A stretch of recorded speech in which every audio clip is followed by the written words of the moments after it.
Hello, now in this video we will see about K-means clustering algorithm. We know that clustering and the association are the techniques which comes under the unsupervised learning technology. So now we'll see about K-means clustering. First, what is clustering? We know it is nothing but a grouping up of the objects based on the similarity, and after that by means of grouping it we can able to identify that whether all the data under that one group is of the same having that same similar characteristics.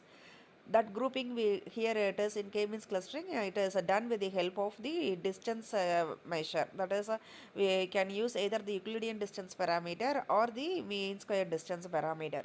So if you see the definition, clustering it is the classification of objects into different groups, or more precisely the partitioning of a data set into subsets. So given a data set, we are having data set in our hand, that we have to group it under different subsets based on the similarity. That subsets only we are calling it as a cluster, and the data within that each subset must have the similar characteristics. That is all the data points available within that one subset, it should have that same characteristics. Likewise, if you see that different clusters under the data set, if you group it under different clusters, each cluster will not have that same characteristics. One cluster characteristics, it is entirely different from that of the other characteristics. So now we'll see that how we can group the data point under the different clusters. For that, if you see that different types of clustering algorithms we can use it, either it can be a hierarchical algorithm or a partitioning clustering methodology. In a hierarchical algorithm technology, you can see that we can use either the bottom up approach or the top down approach. In the bottom up approach, it is nothing but we are having the separate cluster, and these clusters we can group it together into a large cluster based on the similarity. And if it is a top down approach, we begin with a whole set we are having it in our whole data set we are having it in our hand. We have to divide it successively into a small number of cluster.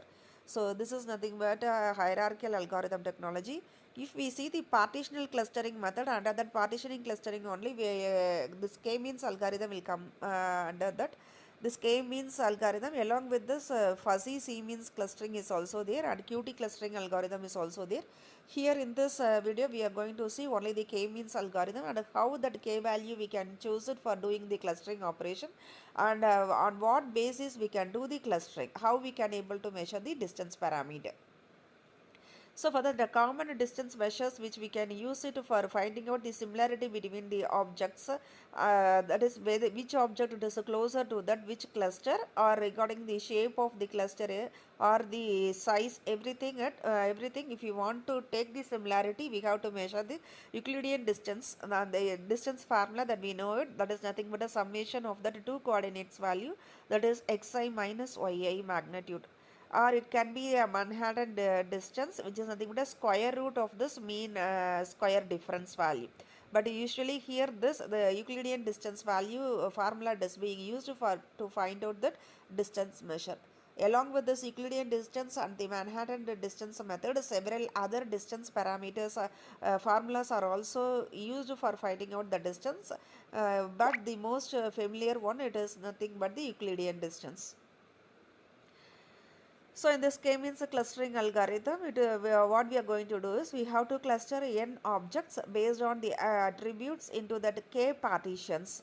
That is, we are having n objects. N objects here in the sense it defines that n data sets. So n data sets it is there. So after this, from this n data points available, we are going to form k number of a cluster. This k it is value is usually less than n. It is similar to the expectation maximization algorithm. That is, we have to find the center of the natural clusters in the data, and with respect to that center point, all other points must be grouped along with this center point. So now we'll see that how we can do this clustering. So for this here this sum of the square criterion value, that is we are using it, we're going to use it for finding out that distance between that two data points. So for this simply we have to form the given objects into that k number of groups. K, it is nothing but a positive integer value. Grouping here it is done by means of minimizing the sum of the squares of the distance between the data and the corresponding cluster centroid. That is, we have to choose the one center of that each cluster.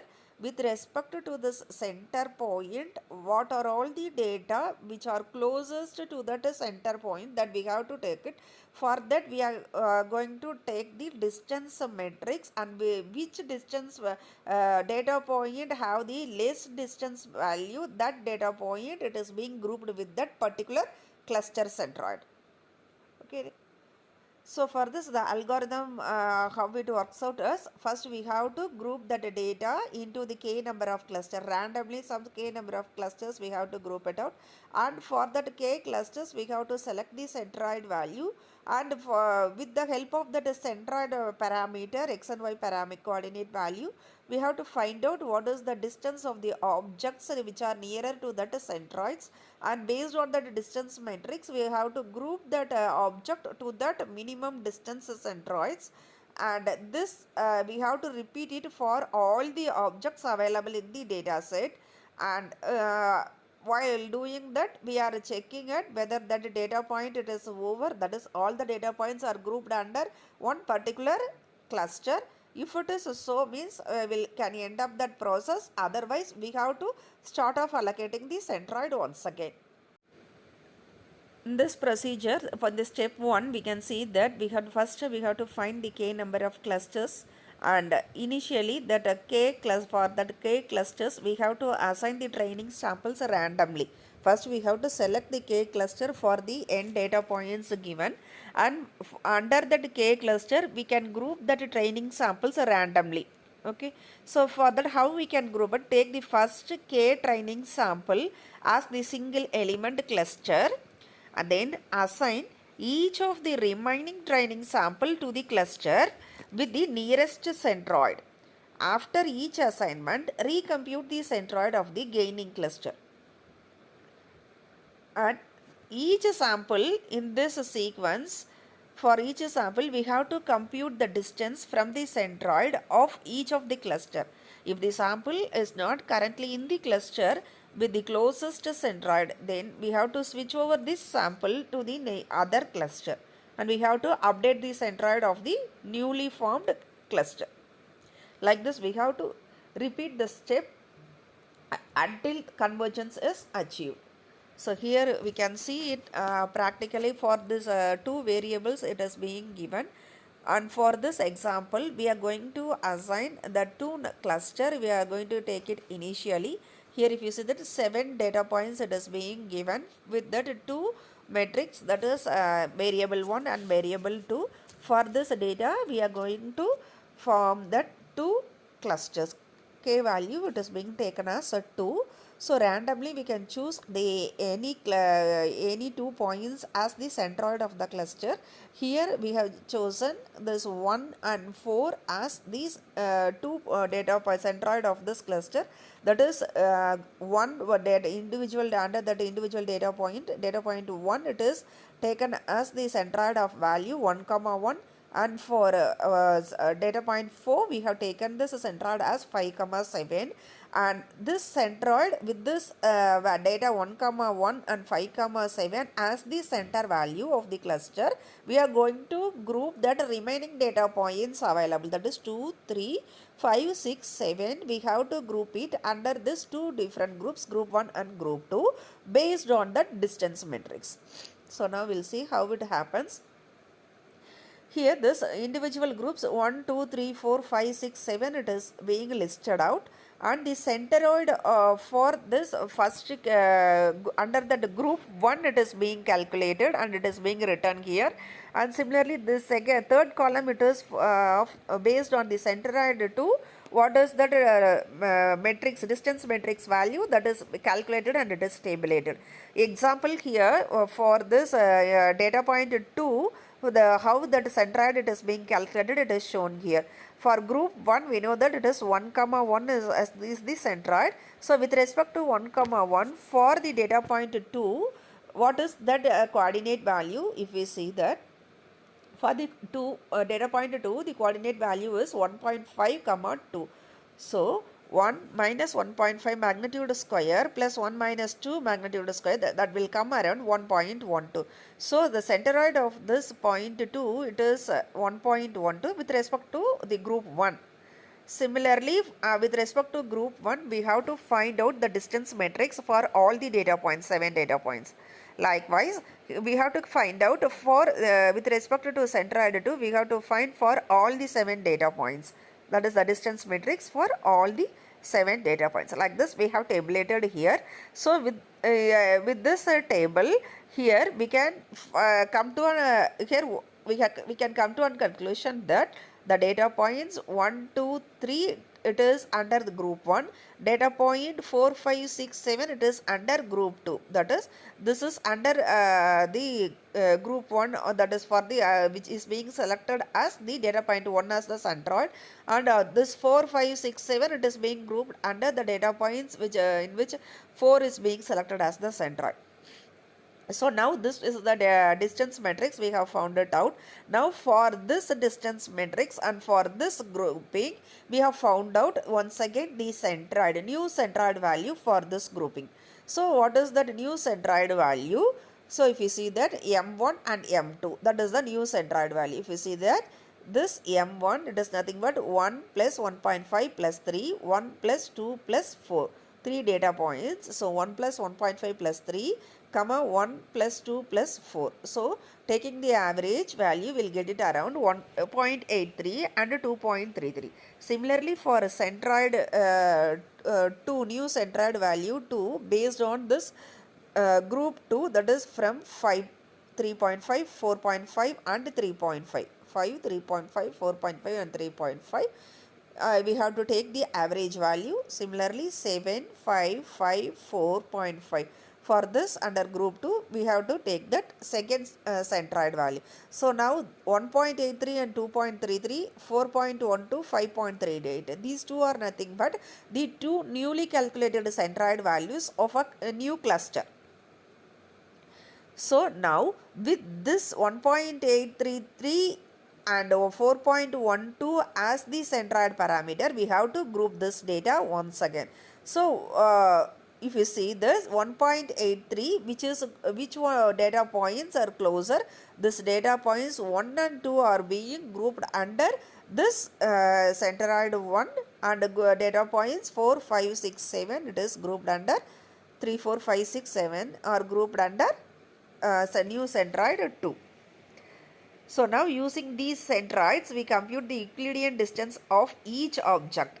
The centroid which we have calculated the Euclidean distance, and this distance matrix, it is being tabulated once again in the second table.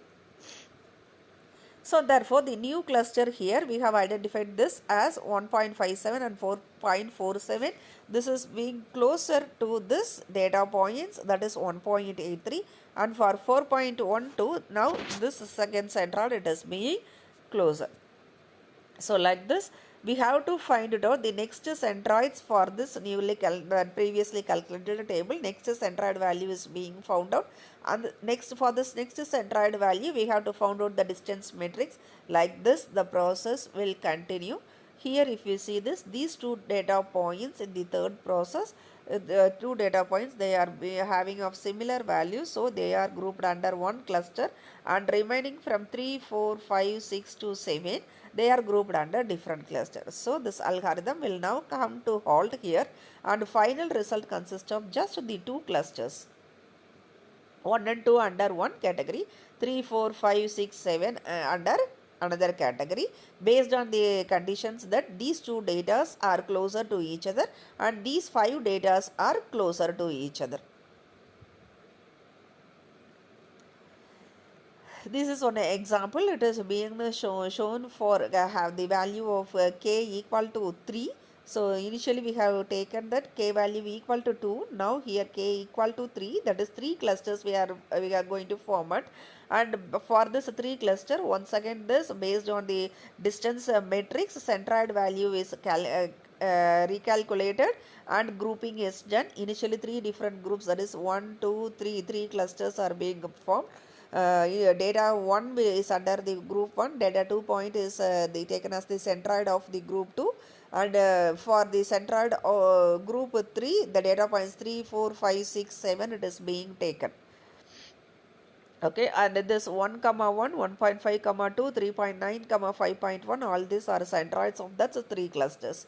So now for with that, and distance matrix is being calculated, and after that calculating the distance, if we find out that a new centroid value, this data points will vary. So as per this, here 1 and 2 are under two different groups, and 3, 4, 5, 6, 7 under that separate groups. So this is one real life examples where we can use this k-means clustering. Here 4 different medicines are being listed out, and these medicines weight index is being given, and another one pH value it is being given.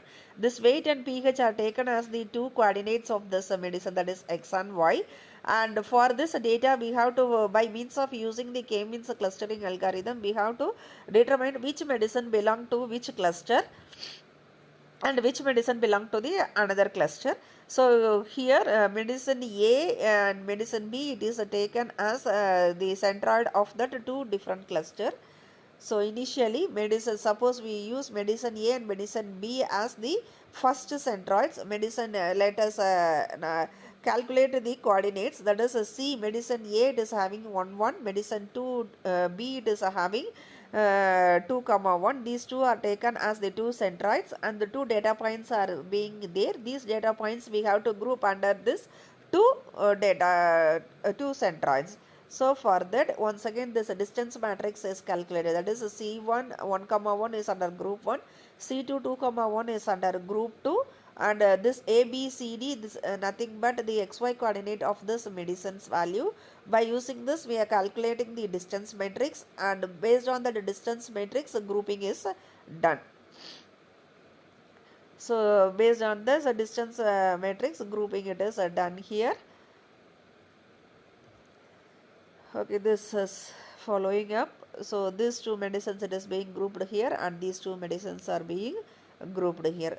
So if you calculate this Euclidean distance and work it out, you can clearly understood this. So this is a practice given to you. So go ahead, calculate this Euclidean distance, and try to allocate that new centroids, and try to form the correct grouping, and check whether you are getting this grouping confirmation like this.